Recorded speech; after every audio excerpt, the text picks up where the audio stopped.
할렐루야. 우리 교회 성도님들 반갑습니다. 지난 주일부터 여러분과 함께 예배하게 된 안준호 목사입니다. 강북 우리 교회 안에서 우리가 함께 은혜를 나누고 또 그 은혜 안에서 함께 성장하며 한 가족으로 한 공동체로 주님 안에서 바르게 세워져 갈 수 있기를 기대하고 소망합니다. 성도 여러분, 우리는 어려운 때를 지나고 있습니다. 모두가 어렵다라고 말하고 있는 시간, 어둠의 시간이라고 말하는 그러한 때를 보내고 있습니다. 그 어느 때보다, 그 어떤 해의 겨울보다 추운 겨울인 것 같습니다. 코로나19 상황이 계속해서 길어지고 상황이 호전되기보다는 점점 더 확산되어져 가고, 오늘도 500명이 넘는 확진자가 나오고 있는 뉴스를 보고자 하면 뭔가 막힌 듯하고 벽에 부딪힌 듯한 마음이 들곤 합니다.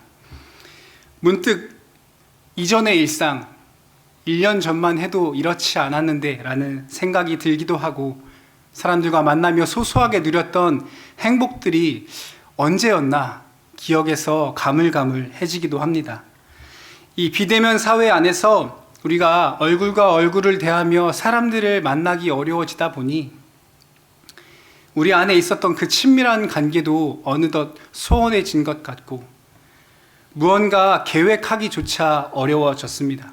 들려오는 소식은 취소라는 이야기, 안 된다는 이야기, 어렵다는 이야기, 그러한 이야기들만 우리 안에서 메아리 치듯 들리다 보니 사람들은 점점 미래에 대한 불확실함으로 심리적인 공황과 우울증, 이러한 여러 가지 정신적, 감정적 환자들이 늘어나는 것을 우리가 쉽게 대면하게 됩니다.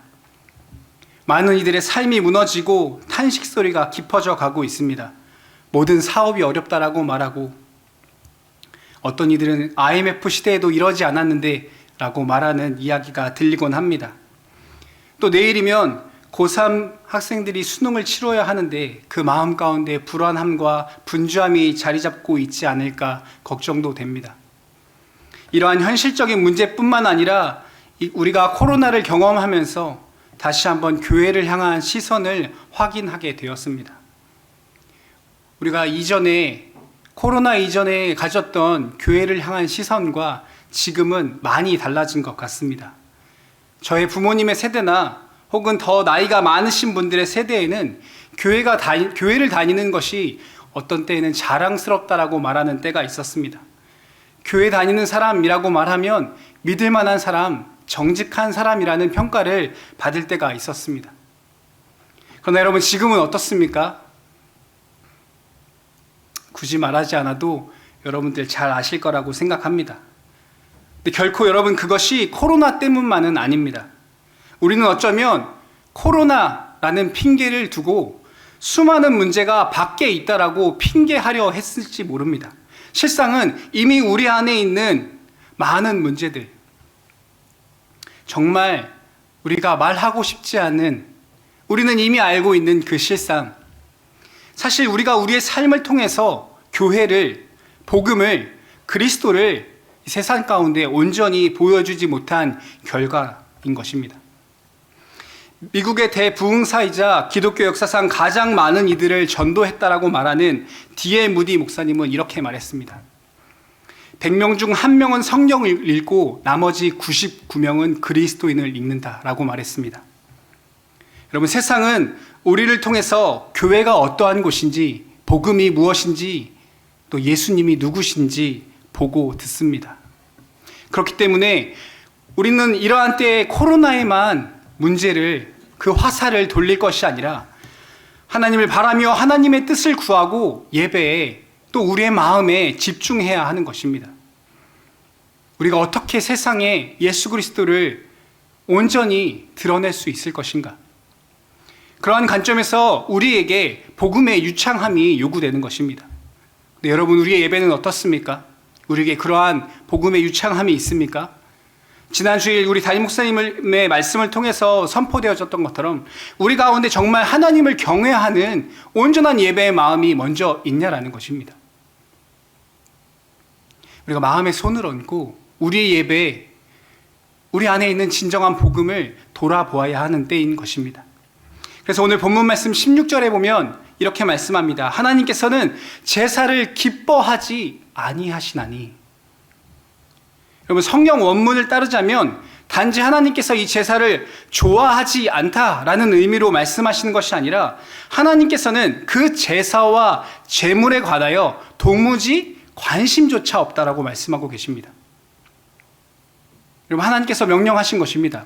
구약시대에 하나님 앞에 나와 예배하라고, 제사하라고 분명히 하나님 말씀하셨는데, 아이러니하게 오늘 말씀에는 하나님께서 제사를 기뻐하지 않는다고 말씀하십니다.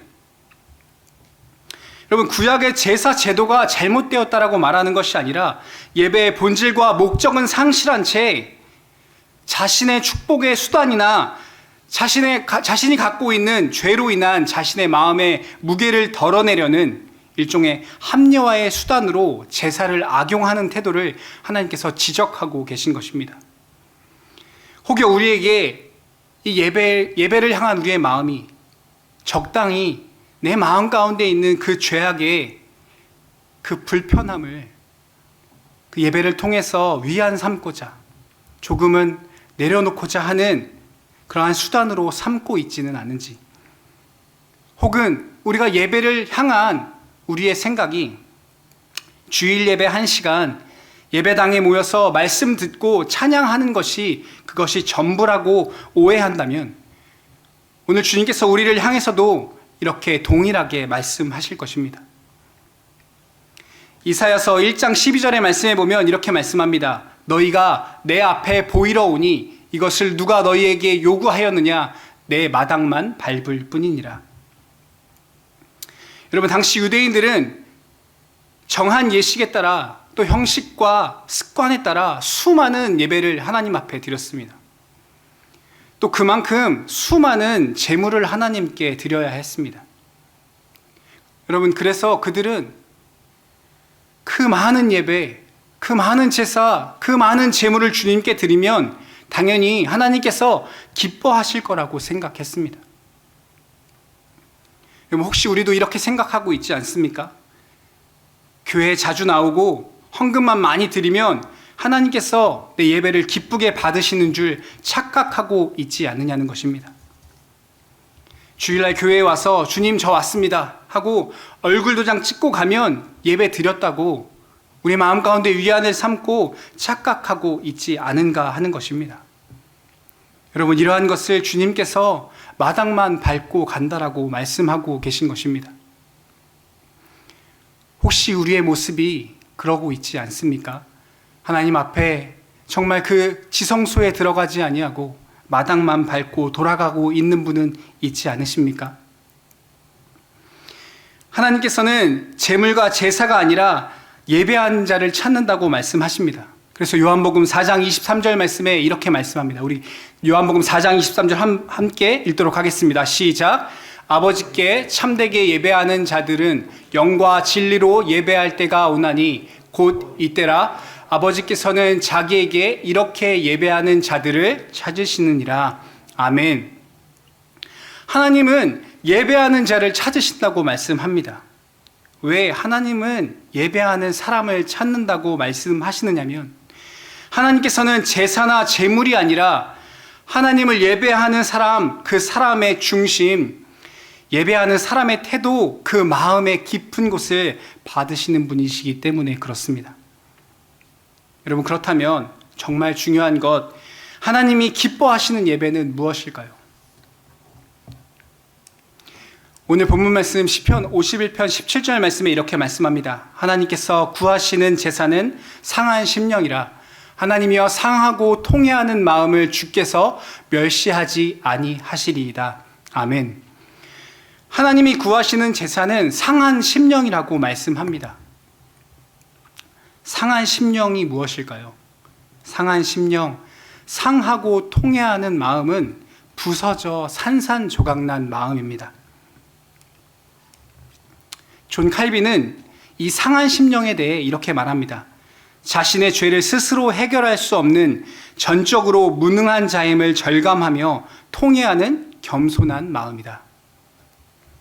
여러분, 이것은 우리가 예수를 믿는다고 말하고 또 그리스도인으로 산다고 말하지만 그럼에도 불구하고 여전히 내 안에 해결되지 않는, 내 안에 가득 차 있는 그 미움과 분노, 탐욕, 음란, 시기, 조급함, 게으름, 용서하지 못함 등 정말 해결하고 싶고 회개하며 돌아가지 않고 싶은데 정말 내 힘으로는 도저히 해결되지 않는, 그래서 하루에도 수없이 그것 때문에 몸부림치며 눈물을 흘리고 있는, 때때로 그 많은 문제들 때문에 내가 어느덧 내가 알지 못하는 새에 내 마음이 딱딱해지고 완악해져 있는, 혹은 나는 정말 이 문제를 해결하고 싶고 이제 돌아가고 싶지 않은데도 불구하고 몸부림치고 있음에도 불구하고 해결되지 않아 내 안에서 산산한 조각나고 완전히 녹아내려져 버린 그러한 마음, 나의 힘으로는 어떻게도 되지 않아서 내가 주님 앞에 나아가서 가장 낮은 자세, 가장 겸손한 자세로 나아가 주님 나를 도와주십시오, 나를 불쌍히 여겨 주옵소서 라고 말하는 그 마음, 그것이 바로 상한 심령, 상하고 통회하는 마음이라고 성경은 말씀하고 있는 것입니다.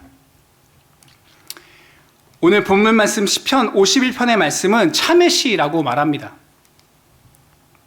다윗이 과거 그가 하나님 앞에 범죄한 사실, 밧세바와 간음한 그 흉악한 범죄를 저지르고도 그것을 감추기 위해 그의 남편 우리아를 전장에서 불러내서 아내와 동침시켜 자신의 죄를 감추려 했을 때 자신의 의도와 자신의 계획대로 되지 않고 오히려 그것이 실패한 이후에 그를 죽이고자 전장에 가장 앞세워 내보낸 그 사실, 그렇게 수많은 범죄를 저지르고 나서 그가 그 파렴치한 죄를, 내가 얼마나 잔혹무도한 사람인가, 내가 얼마나 깊은 죄인인가 라는 것을 발견한 이후에 주님 앞에 참회하며 회개하며 기도하는 그러한 고백이 오늘 시편 51편의 말씀인 것입니다. 그런데 여러분, 그의 죄에 대한 사실뿐만 아니라 그가 그 죄를 지음으로 인하여서 자신이 깨달은 것이 있습니다. 그것이 무엇이냐면 내가 범죄함으로 인해서 그것을 또 감추고 숨기고 거짓말하고 가리려고 하다 보니 끊임없는 내 안에 있는 죄악들, 끊임없는 거짓 때문에 내 마음이 단단하게 돌처럼 굳어져서 완악하고 강팍하고 교만해진 모습을 내가 발견하게 되었다는 것입니다. 그 어떤 것도 비집고 들어오지 못하고 그 어떠한 이야기도 내 귀에 들리지 않을 만큼 단단한 돌처럼 굳어진 마음. 그래서 그것을 깨닫고 나니 주님께서 원하시는 것이 무엇인지 깨달았는데, 그것은 구약의 제사를 위하여 제물을 잡아 각을 뜨고 기름을 분리해야 하는데, 주님이 진정 받으시는 제물은 그러한 것이 아니라 소를 잡아서 각을 뜨고 기름을 제거해서 불사르는 것이 아니라 내 마음을 찢고 돌처럼 굳어진 내 마음을 깨어 부수기를 원한다고 주님 말씀하신다라는 사실을 깨달아 알게 되었다고 참회하며 눈물을 흘리며 고백하고 있는 것입니다.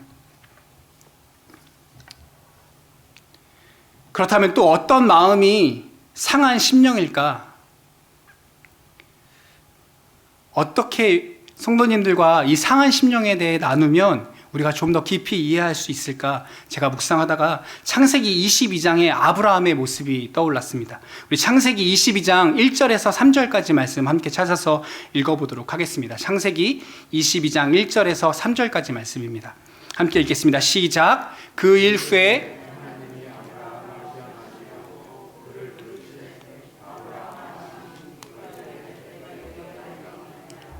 여호와께서 이르시되 내 아들 내 사랑하는 독자 이삭을 데리고 모리아 땅으로 가서 내가 내게 일러준 한 산 거기서 그를 번제로 드리라. 아브라함이 아침에 일찍이 일어나 나귀의 안장을 지우고 두 종과 그의 아들 이삭을 데리고 번제에 쓸 나무를 쪼개어 가지고 떠나 하나님이 자기에게 일러주신 곳으로 가더니. 아멘. 여러분, 우리가 너무나 잘 아는 말씀입니다. 하나님께서 아브라함을 부르셔서 그가 100세에 얻은 아들 이삭을 바치라고 말씀하셨습니다. 그런데 여러분, 하나님께서 아브라함에게 그냥 아들을 바쳐라 라고 말씀하시는 것도 아니고, 그것도 정말 충격적인 사실인데, 하나님께서 아브라함의 마음을 후벼파십니다. 전곡을 찌르세요. 뭐라고 말씀하시냐? 2절 말씀에 보면 내 아들, 내 사랑하는 독자 이삭을 바치라고 말씀하십니다. 하나님도 참 너무하시죠, 그렇죠? 뭔가 세상에서 제일 치사한 게 줬다 뺏는 것이라고 말하는데, 하나님께서 아들을 바치라고 말씀하십니다. 내 사랑하는 독자 이삭을. 그런데 사실 이 말씀을 제가 처음 묵상할 때는 사실 이해가 잘 안 되었습니다. 왜냐, 내가 알고 있고 내가 믿는 하나님의 그 따뜻한 성품과 맞지 않는다라는 느낌이 들었습니다. 왜 이렇게 불가능한 것을 요구하실까? 그런데 더 이해가 안 됐던 것은 사실 이 창세기 22장 2절의 말씀보다 창세기 22장 3절의 말씀입니다. 3절 말씀에 보면 이렇게 말합니다. 아브라함이 아침에 일찍이 일어나. 여러분, 하나님께서 아들을 바치라고 하시는데 아브라함이 보인 첫 번째 태도는 아침에 일찍이 일어났다라는 것입니다. 소풍 가는 거 아닌데, 그렇죠? 아침 일찍 일어나 준비하는 아브라함의 모습. 저는 사실 처음에 이해가 너무 안 됐습니다. 어떻게 아들을 바치라고 하셨는데 아침에 일찍 일어날 수 있을까? 이 말씀을 한참 묵상하면서 이런 생각을 해봤습니다. 정말 아브라함이 소풍 가는 마음으로 아침 일찍 신나게 일어나서 나귀의 안장을 지우고 떠날 수 있었을까? 아들을 바치라고 말씀하시는 그 하나님의 명령을 듣고 난 이후에 아브라함이 두 다리 쭉 펴고 코를 드렁드렁 골면서 푹 자고 아침 일찍 일어나서 하나님의 말씀에 순종하러 가야지 라고 기쁨으로 떠날 수 있었을까 하는 생각을 해보았습니다. 제 마음에 드는 생각은 이러한 것이었습니다. 하나님께서 말씀하시는 명령을 듣고 아브라함이 밤새 고민하지 않았을까? 내가 믿는 하나님께서 말씀하셨는데, 아들을 바치라고 하셨는데 어떻게 해야 하나? 내 힘으로 해결할 수 있는 다른 방법은 없을까? 나를 드리면 된다고 하지 않을까? 하나님, 저한테 소가 많이 있는데 소 1000마리로 드리면 안 될까요? 밤새 한숨 쉬며 고민하고 근심하며 내 힘으로 내 방법으로 어찌할 수 없어서 끊임없이 방안을 서성이며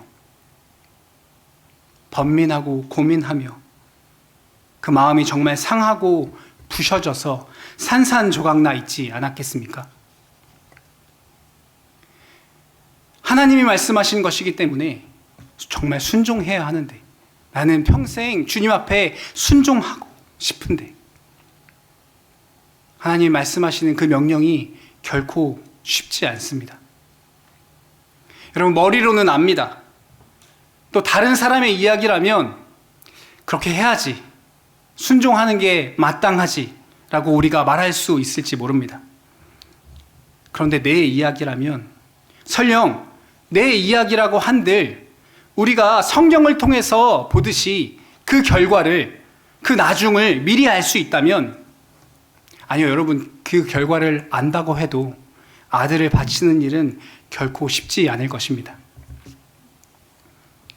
내 아들, 사랑하는 독자 이삭이 밤새 그 아브라함의 눈에 얼마나 밟혔겠습니까?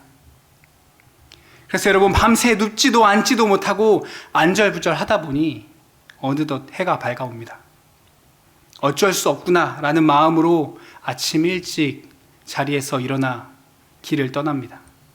근데 여러분, 성경에 3일 길을 가는데 아브라함이 아무 말을 하지 않습니다. 아브라함의 이야기가 그 어디에도 기록되어져 있지 않습니다. 그래서 믿음의 상상을 해봅니다. 모리아 산을 향해 3일 길을 가는데 그가 고개를 푹 숙이고 터벅터벅 나귀와 종과 그 아들의 뒤꿈치만 보며 걷고 또 걷고, 이게 맞는 길인지도 모르고 그냥 그 발 뒤꿈치만 보며 걷고 있는데 어느 순간 고개를 들어보니 모리아산 앞에까지 와 있는 겁니다. 도착을 했는데 아들에게 여전히 아무 말도 해줄 수가 없습니다. 여러분, 그 마음을 한번 상상해 보십시오.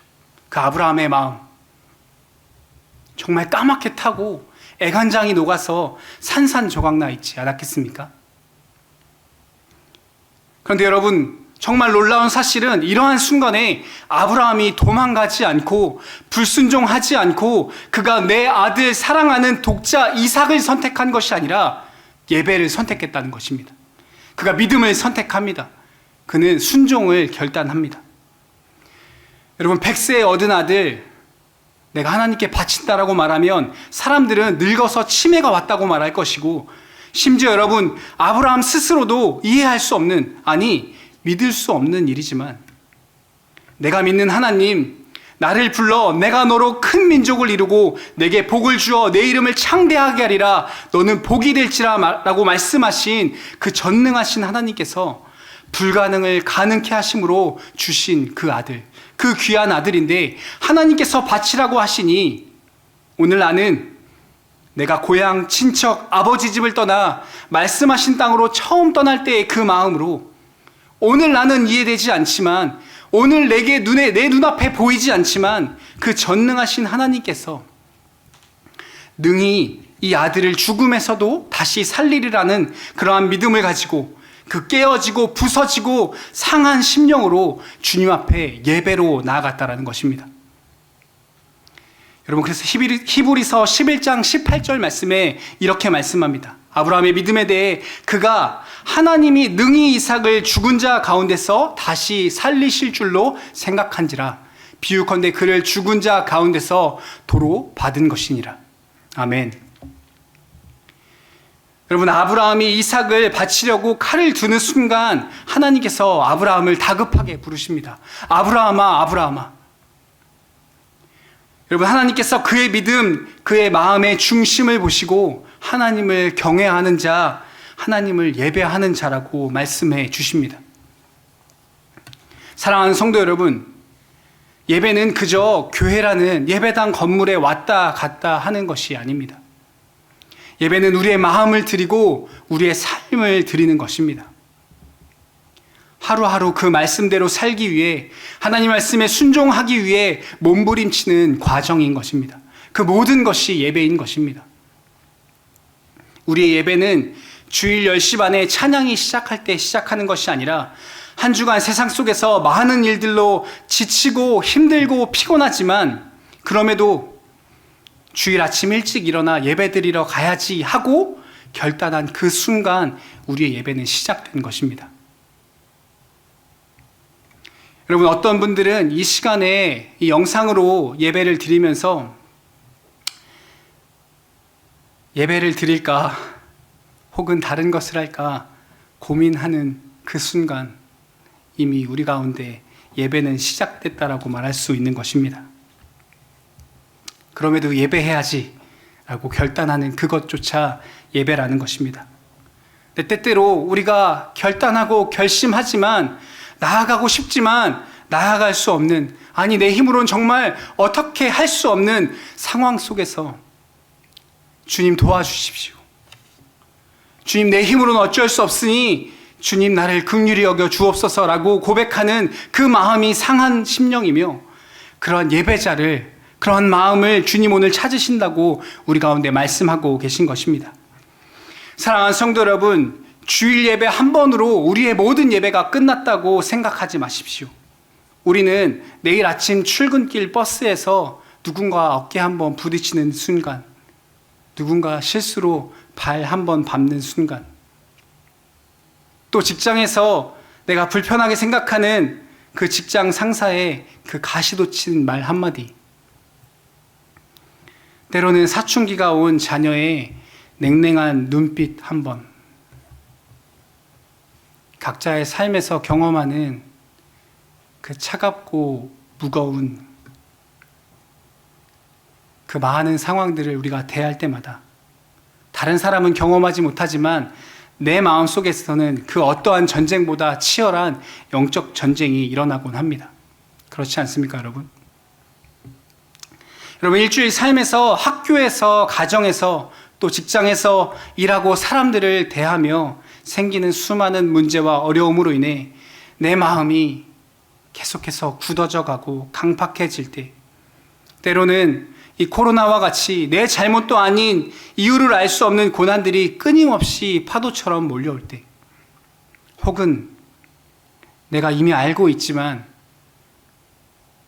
이제는 정말 멀어지고 거절하고 싶지만 끊임없이 반복되는 내 안에 있는 죄로 인한 문제들로 인해 내가 절망하며 눈물을 흘렸던 다윗과 같이, 또 모리아산을 향해 가던 아브라함과 같이 상하고 통회하는 심령으로 주님께 나아가, 주님, 나의 죄를 회개하오니 주님 용서하여 주시고 교만하여 높아진 내 안의 모든 것들이 주님 안에서 낮아지게 하시고, 주님, 나는 할 수 없지만 주의 은혜로 나를 도와주옵소서, 주님 긍휼히 여겨 주옵소서 라고 주의 도우심을 구하는 겸손한 예배자 되게 하여 주옵소서라는 고백을 드리는 그러한 사람, 그러한 예배가 주님이 받으시기 원하시는 예배, 주님이 오늘 이 땅에서 찾으시는 예배자인 것입니다. 사랑하는 성도 여러분, 그래서 예수님께서 마태복음 11장 28절에 이렇게 말씀하십니다. 수고하고 무거운 짐진 자들아 다 내게로 오라, 내가 너희를 쉬게 하리라. 여러분, 우리가 때로는 모리아 산을 향해 가는 아브라함처럼 어둠의 터널을 지날 때에도 여러분, 하나님은 여전히 살아계시고 우리와 함께 하심을 기억하시길 바랍니다. 아니, 여러분, 그러한 상황 속에 있을 때 주님은 우리와 더 가까이 와 계십니다. 사랑하는 성도 여러분, 어려움의 때에는 말씀과 기도가 최상의 은혜의 통로입니다. 평소보다 더 말씀을 가까이 하고 새벽을 깨워 기도의 양을 늘리시길 축복합니다. 그래서 어려움의 때에도 모두가 불가능이라고 말하는 이 시대 속에서도 우리가 다시 믿음을, 여전히 예배를, 결국엔 주님을 붙들 수 있었으면 좋겠습니다. 말씀을 맺기 원합니다. 사랑하는 성도 여러분, 어떤 예배를 드리고 계십니까? 혹시 이전에 우리의 예배가 하나님 앞에 보이러 마당만 밟고 가지는 않았습니까?